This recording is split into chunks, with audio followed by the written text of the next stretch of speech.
Assalamualaikum warahmatullahi wabarakatuh.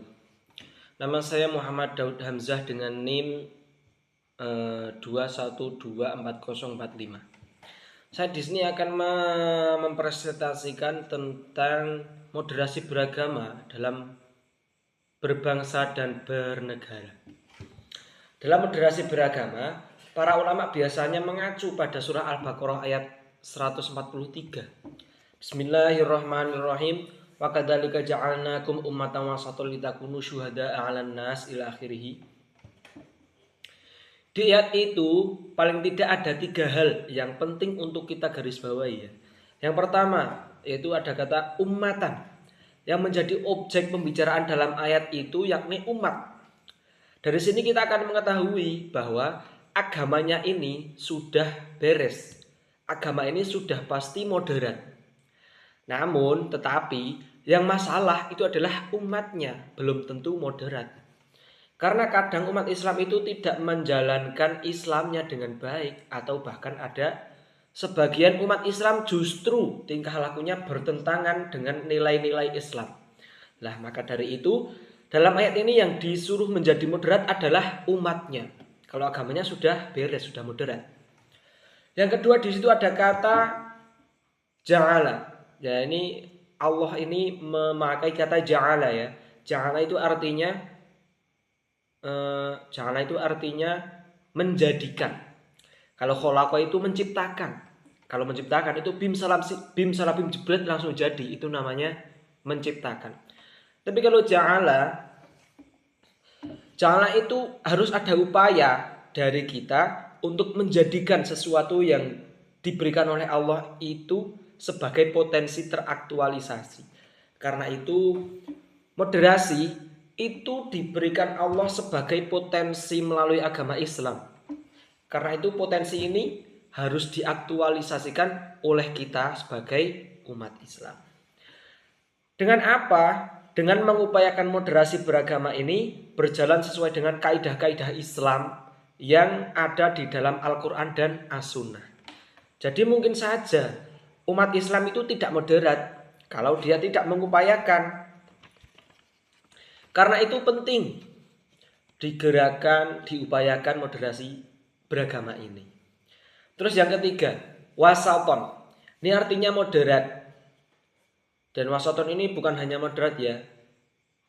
Kita akan membahas tentang wasaton artian dalam moderat dulu ya. Dalam bahasa Indonesia, wasit itu artinya moderat. Karena seorang wasit itu harus moderat. Nah, moderat itu salah satu artinya niku tidak berlebihan.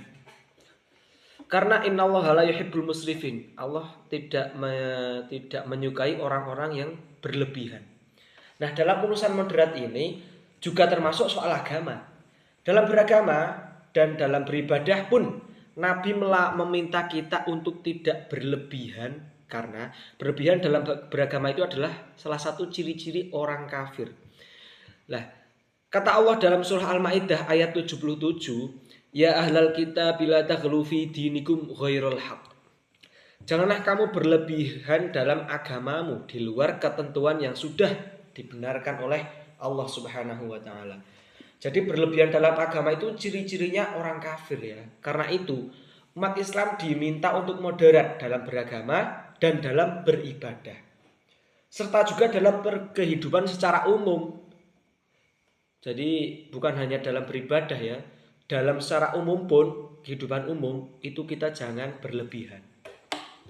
Nah, selain itu kata wasit ini artinya juga tengah-tengah.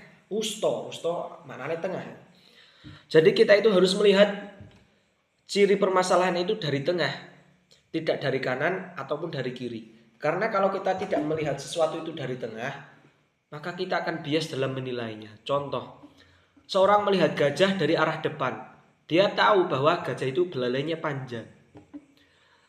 Ada orang lagi melihat gajah itu dari belakang, dia tahu bahwa ekor gajah itu panjang. Nah, kalau tidak hati-hati mereka akan bertengkar, berselisih. Yang panjang itu belalainya atau ekornya. Nah, orang moderat itu melihat sesuatu, melihat gajah ini dari tengah. Dia tahu, oh yang panjang itu belalainya juga ekornya juga panjang. Nah, maka orang moderat ini akan lebih bijak dalam menilai sesuatu apapun. Namun ketika dia bersikap, dia tidak harus di tengah ya. Pokoknya orang moderat itu dia akan memilih atau memihak ke dalam, memihak kepada orang yang paling benar. Lah kesimpulannya, moderasi beragama dalam berbangsa dan bernegara menekankan pentingnya keseimbangan antara keyakinan pribadi dengan nilai-nilai kebangsaan yang inklusif. Prinsip moderasi beragama mengajak individu untuk memahami, menghargai, dan menghormati perbedaan. Ini lebih ke toleran ya, toleransi lah gampangannya. Baik dalam ranah keagamaan maupun budaya, sehingga tercipta kerukunan dan kesatuan di tengah keberagamaan Indonesia yang pluralisme dan multikultural. Ya mungkin sekian dari presentasi mandiri saya, kurang lebihnya mohon maaf. Saya akhiri billahi taufiq wal hidayah. Assalamualaikum warahmatullahi wabarakatuh.